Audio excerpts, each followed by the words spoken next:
Today is a very special day. We have over 100 videos, and I was thinking the other day about my dear friend John and how much I admire his lifestyle, how active he is, how physically active he is, and mentally.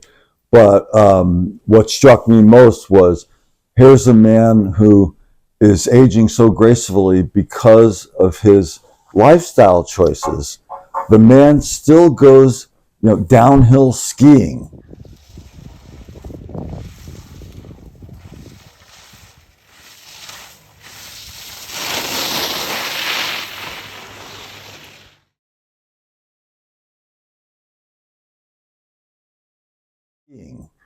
He plays pickleball 4 to 5 times a week. In the warm weather, he rides his bicycle.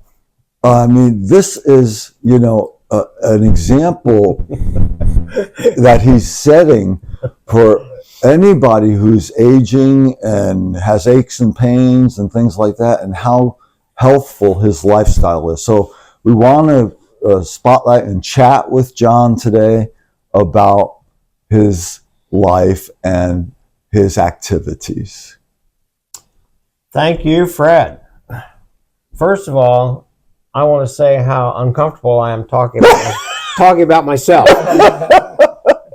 I've spent so many years sitting on the other side of a desk playing doctor, because now I'm retired. So I'm used to interacting with people and finding out about others. That would be your issue too, Fred, because you find out about others. You read my mind. I'm used to being the one not in the spotlight, but in the helping position. Yeah, so I'm a little uncomfortable talking about myself. Sometimes I don't even believe that I am 82. One thing I would say about life in general, from this stage looking backwards, is that sometimes I don't even feel 82. I feel like I'm about 50 to 60. Yep. And I think that's part of what I would suggest to people out there in YouTube land is never lose your youth. Keep thinking back to what you did in high school, the way you used to play sport in high school, the activities maybe you did outside. Maybe you played football or tag football with your friends. Always be thinking, I think, in the back of your mind that you could go back there, or I could be like that again. I think that's important, even though you can't. It's part of getting through life and thinking, gee, I had all that at that time, and I really enjoyed it. So stay young by remembering the young, your youth. Excellent. Excellent advice. I have to also shout out, today is January 23rd, which is actually my mother's birthday. Oh. She lived to be 93. My father lived to be 95. So maybe a second point to make in this discussion would be that genes matter. Yeah. And that's something that's not in our control, correct, John? No, that's not in our control. Genes are not in our control. And every time I visit my parents' graves and I see their born date and their death date, and I know that my father was 95, my mother 93, now I'm 82, and I'm thinking, am I on the uphill or the downhill side of that?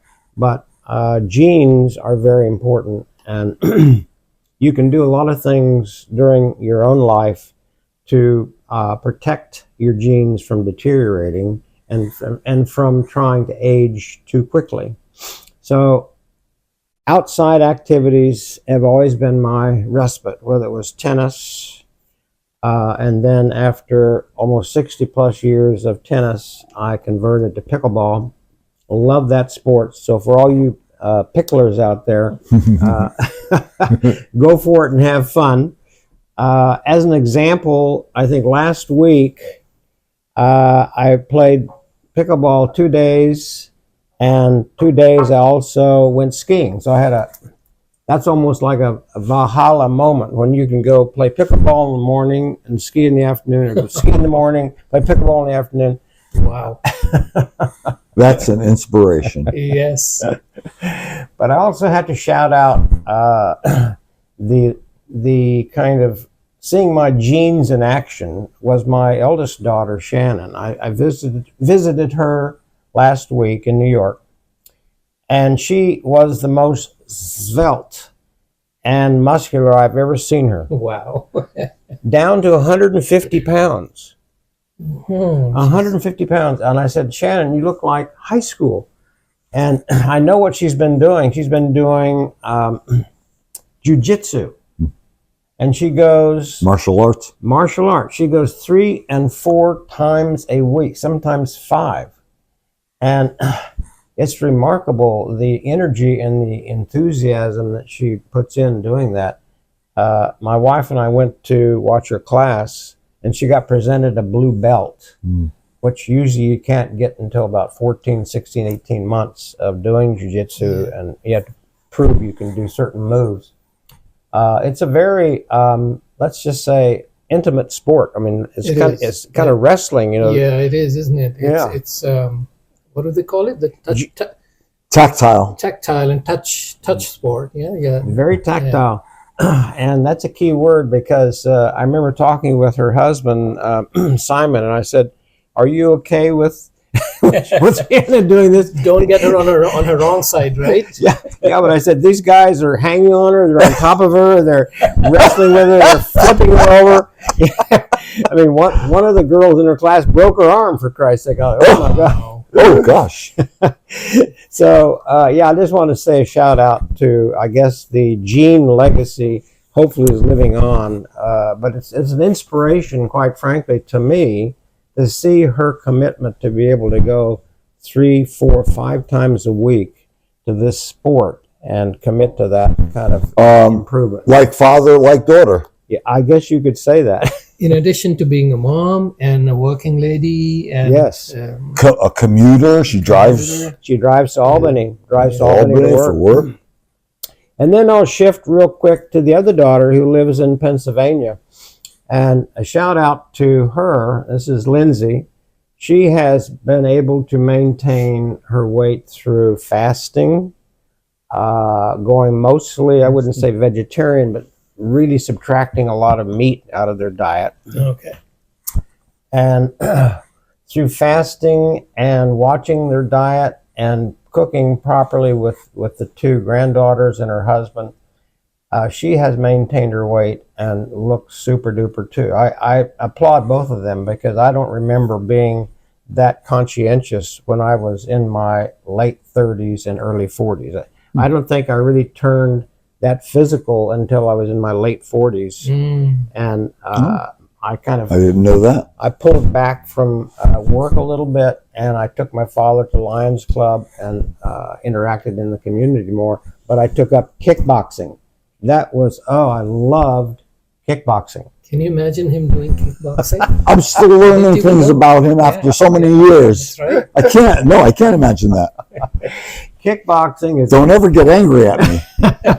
it's a kick butt sport. Let me tell you, the moves with the punching and the guarding and the legs and the flexibility of kicking front, kicking back, kicking sideways. But I think it's also the unity when you're with 12, 14, 16 other people in a lineup and you're following the instructor. There's a certain empowerment. Yeah, these sports, they generally also focus on teaching you discipline, Yes. right? Especially the Japanese sports like Yes. judo, jiu-jitsu, karate, and all those things. It's not about violence and fighting back or fighting somebody. It's about controlling yourself. Yes. Correct? Yeah. Self-control, Yeah. respect. And I must say, the instructor of jiu-jitsu is very quiet over there. I'm talking. Yeah, the students can't hear what I'm saying if you're talking. I mean, he's very, he will shout out and call out somebody who's I would interfering. think, I've never done anything regarding martial arts, but I would think that there's something very, even spiritual and philosophical about it. Like those martial arts that are geared toward self-defense more than violence toward another, you know, and how that takes discipline and you know, and self-restraint. It's a mind sport as well as a physical. Yeah. Yeah, I've been encouraged through the youngest daughter, who's a physical therapist, who's always after me about posture, shoulders back, head up, and I do pay attention to what you say, Lindsay. I try. Hi, Lindsay. I try very hard, but it's difficult, and the older you get, the more difficult it is to maintain posture and strength. Yeah. Pay attention. Another point would be to pay attention to bone, because as you age, it's almost accepted that you're going to fracture. Yes. You're going to fall, and if you fall, you may fracture. Yeah. And if you fracture, let me tell you, life changes, because then you're going to be more idle, or you have to be fixed, or More sedentary. more sedentary, more doctor visits, more of your life gets interfered with because you aren't mobile as much as you would like. So pay attention to that. And related to that is vitamin D. I would say have your doctor check your vitamin D level. And if you're male, you want to have your vitamin D level be somewhere between 45 or 50 picograms. And if you're female, you want to be at least that as well, or maybe higher, because women tend to fracture more than men. So I have a question about vitamin D. This is not vitamin D is something that is absorbed by your fat, right? Yeah, through the skin. Through the skin, yeah. It is not something that the excess of which you will take out, like other vitamins. So No. is there a danger of overdosing on You can. D? You can. At one point, when I was taking I usually take a dropper of vitamin D. I don't use tablets. I take D3, pure D3, Yeah. under the tongue because it's absorbed Right into the bloodstream. right into the bloodstream. And at one point, I think my vitamin D level was like 90 to 100 picograms. And so my doctor said, stop, because you That's too always- high? Too high. It was double what it should be. Oh. And until this gets absorbed, or over time, it's going to dissipate. But don't keep eating magnesium and calcium. Keep utilizing things that will help use the vitamin D up, but stop the vitamin D. Piggybacking on Sohail's question, aren't there vitamins like, for example, vitamin C? You can't OD on that. You just like it comes take it out out, in yeah. when you go to the bathroom. Yes. Yes, you'll excrete it. That's Excrete. or it will exit the body. That's the word I was looking for. So what about, since we are talking about bone and bone structure and all that, what about collagen and protein supplements? People our age, can we take it on a regular basis, or is it going to accumulate in our bodies if we are not active enough, for example, or if we have bone and joint problems? Very good How does question. that work, if you can tell us? Good question. I look forward to the answer. I do believe in glucosamine and chondroitin, which Okay. are the true joint substances. Can you say those words again? Glucosamine and chondroitin. They're very popular additives now into foods, and you can buy them separately in health food stores. There was a point in time, I think in the 80s and 90s, when orthopedic surgeons were not very interested in those supplements. But I think now they've turned the corner with that, as well as chondroitin. Yeah. It's a very powerful substance, as well as collagen. Collagen really helps joints Joints. as well. Yeah. So those things, I think, if your stomach tolerates them, you don't have a problem utilizing them. You can add them to orange juice, to water, to your coffee. It's probably worth considering, especially if you have arthritic or joint issues. Yeah. So part of the gene history, to go back to that for a moment, is my parents, when they were both teaching, even in Kansas, they belonged to a health club, especially when they moved to California, called Jack LaLanne. It was Oh, Jack LaLanne.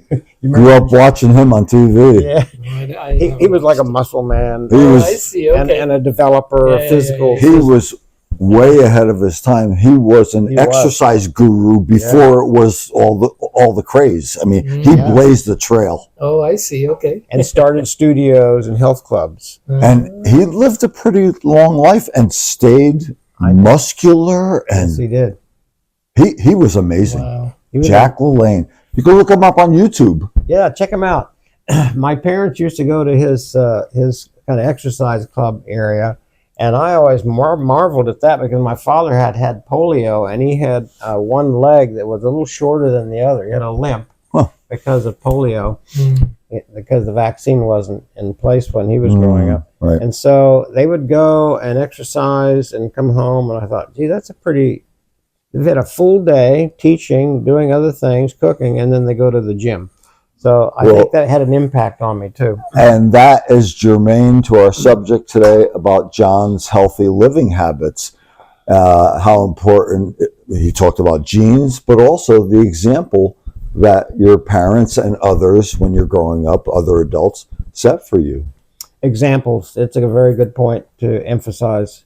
I think it's true of men and women. There are things that subtract from your ability to take care of yourself. You wind up in life, for better or worse, taking care of your spouse, your children. Your children dominate a tremendous amount of your time. Right. And it's very hard while they're 2, 5, 7 years of age, babies.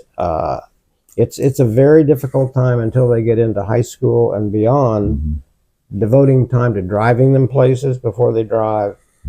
So I would never want to underestimate the value of parenting and the sacrifice you have to make to do that. But I think we have to admit that it's very hard to keep up that combination of taking care of yourself and 2 or 3 children. It's having had 3 children, it's a season of life when you're giving much more to others, namely your children, than you're able to do. Like I can remember, and having my own counseling business and so on, that my personal self-care kind of took a back seat. I worked long hours, I didn't want to go to the gym after working long hours because I wouldn't see my children. I wouldn't be able to put them to bed or anything like that. So it's a season of life that, And then I think profession, work, or job has to be mentioned too, because all of us who work find that work absorbs time, and it absorbs your consciousness. It absorbs and also produces stress. I think there's stress involved with work as well as other aspects of life. But don't ever forget that your profession or your work, doesn't matter whether you're a plumber, electrician, a psychologist, psychiatrist, an engineer, architect. I mean, it takes time, and if you're devoted to your work and if you do good work, it's going to take time away from family and self-care, and away from family. It's almost a paradigm that you can't really change. Is it easy, hard, or should one find a balance between these as you're doing these things? Yes, I think one time Fred and I talked about where there's the best life balance, and it happened to be Finland. I think it was out of the country. It wasn't the United States. They reported the highest level of happiness, Finland. I think it was Finland. And part of it, I can't remember all the stats, that was a long time ago. Part of it was that work, play, leisure, balance. And in America, modern day America, yes, gyms are popular and all that, but I know from my counseling work, people have maximum levels of stress because of having to earn the almighty dollar, and that takes, especially commuters. Yes. And That's the imbalances in your life. It's an imbalance, and it's stress-filled. And how we stress so much on, like you said, the almighty dollar. Dollar. And disregard anything else. But, happiness can't be bought. You have to earn your happiness, right? Yes. Money will not buy it. You have to work at establishing a balance in your life. It takes intentionality and work, Yes. And that's you've lived there too, and I have too. I found Australians were at that time when I was living, had a very great sense of balance between work and enjoyment of their life and family and everything. Would you Oh. agree with me, John? Without a doubt. I mean, I spent many years living in Australia, and I can tell you it's very, it's very kind of shocking whenever you get there and you see people come down to the beach. They're taking off ties, coats, Yes. And from work, getting into water, then getting into the water, having a swim. having a swim, and then they go back to work in the afternoon. It's like, really? Yeah, yeah. Yeah, I think. Maybe I ought to move down under. Oh, I love the Australian. Don't get me started on Same that. here. But Sohail and I, Really, mate? yeah, good eye, mate. Good eye, mate. Both Sohail and I share that little religion about Australia. It's a special Fascinating. place on, Yeah. That's on real. the earth. But I would say I agree with you. Work-life balance there is much. Yeah, they stress on it. Actually. They do. I've cited this study before. I'll repeat it. There was an international study, not every single country on the planet, but a lot of countries, including America, about working aged people and their stress level. And there was a lot of different details about the study, but this is the one I want to focus on. When they asked the question, do you consider yourself living with chronic stress? And then they did it by percentile. So the highest, other than America, was 35% of respondents said, yes, I experience chronic high stress, 35%. The next highest, there was nothing in between, was America. 55% of working Americans report being chronically stressed. way over half. Yeah. Yeah. And one would wonder whether that has not increased. It's probably increased since then, because that study was some years ago. So what else can I say? One would be maybe avoid risks. I am a risk taker, by the way, but I think if you can avoid risks that will injure you or harm you, that's important. Whether it's driving, whether it's your sport, whether it's your daily life, try and look out for risks, hazards that might create some permanent disability. Because any physical therapist will tell you that a body at rest stays at rest, and a body in motion stays in motion. And so personally, I would say, Fred and Sohail, almost every day I'm thinking in terms of making sure I keep preserved and don't get harmed. And sure, I want to help others, but I've got to maintain my place and space in the world and my health. So whether it's with you or somebody else, I try and make sure if I'm traveling, going someplace, safety first on the highway. Safety first from out bicycling. It's something I think you've got to be thinking about all the time.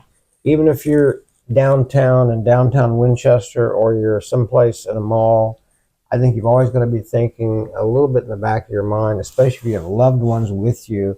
Is there a threat out there? Is there a possible threat? And how can I mitigate it? How can I take care of it if something happens? And that's all related to risk taking. I can remember times in my life when there were airplane crashes and terrorism going on in the world, and I didn't want to fly.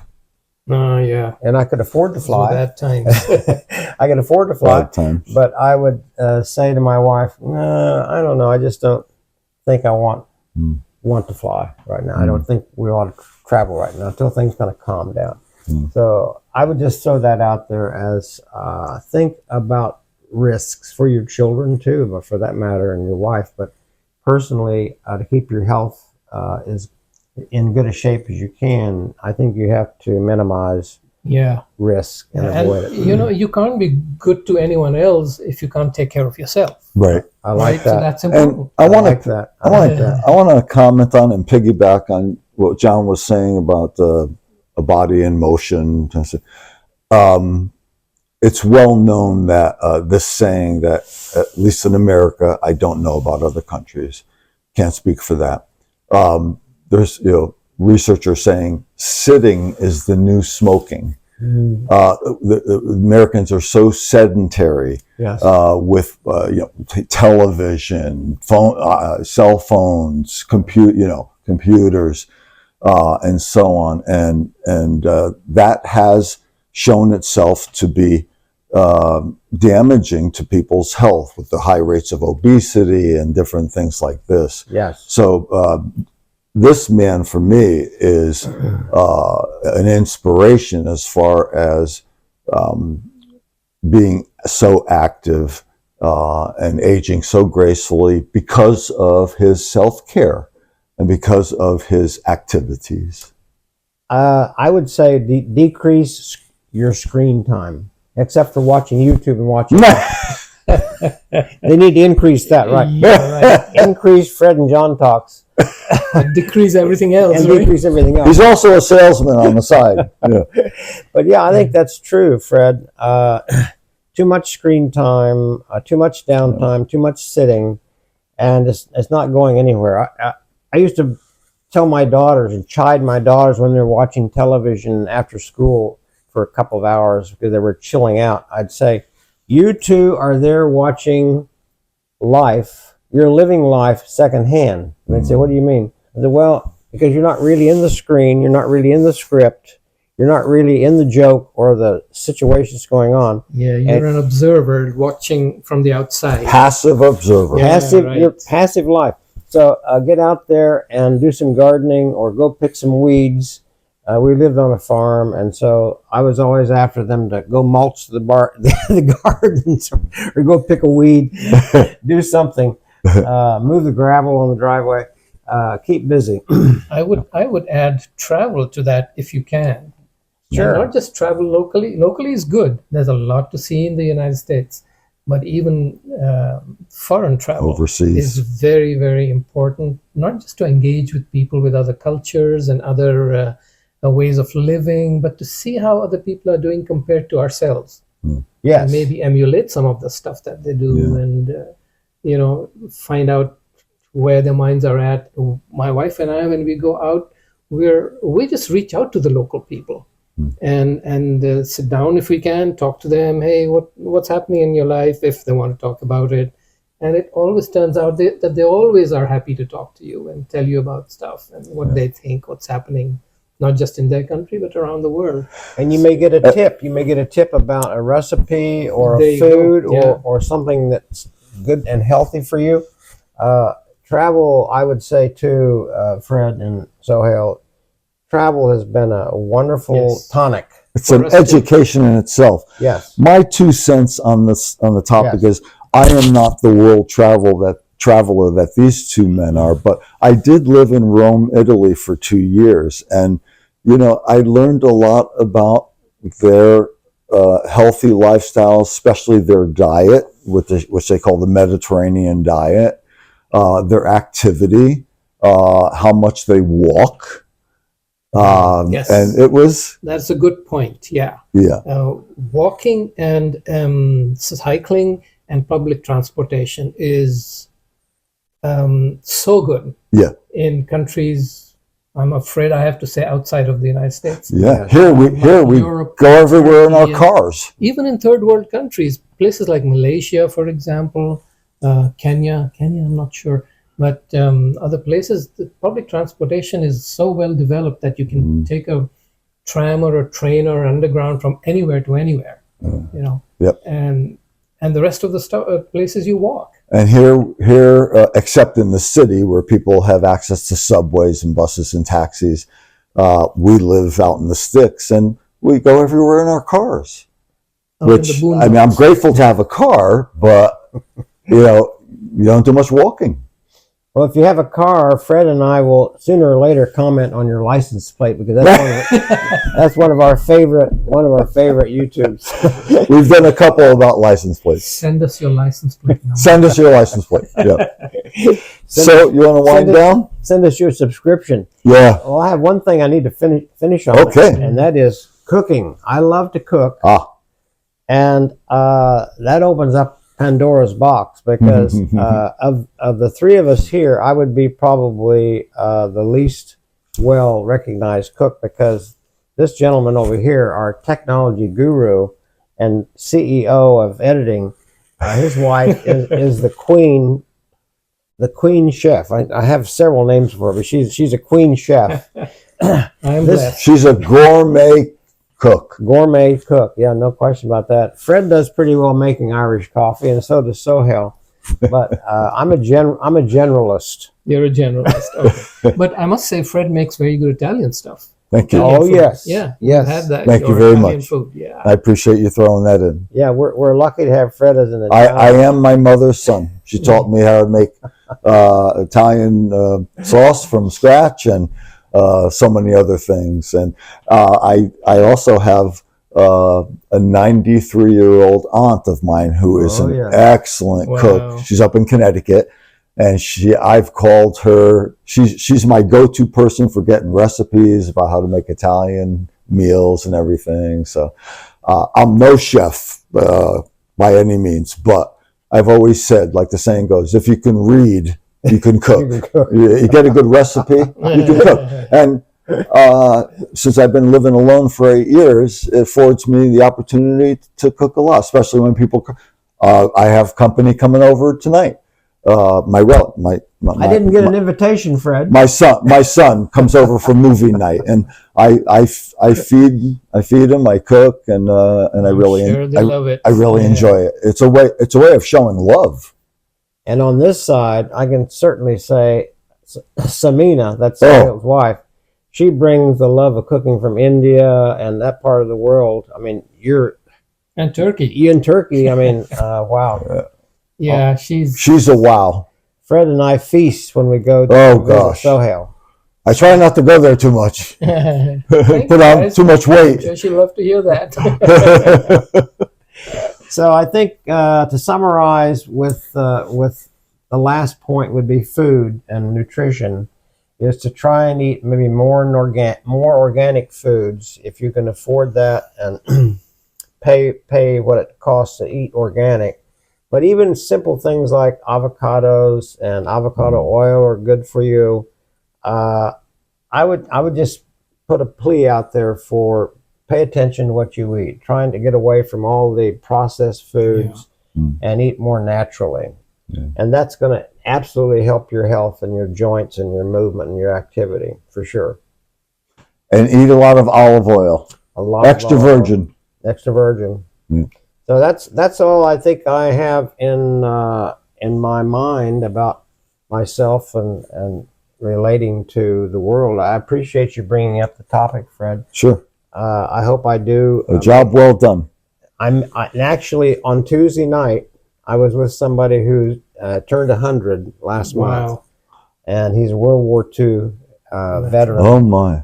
in the Air Force. So Wow. it happens. It happens. Thank you for watching.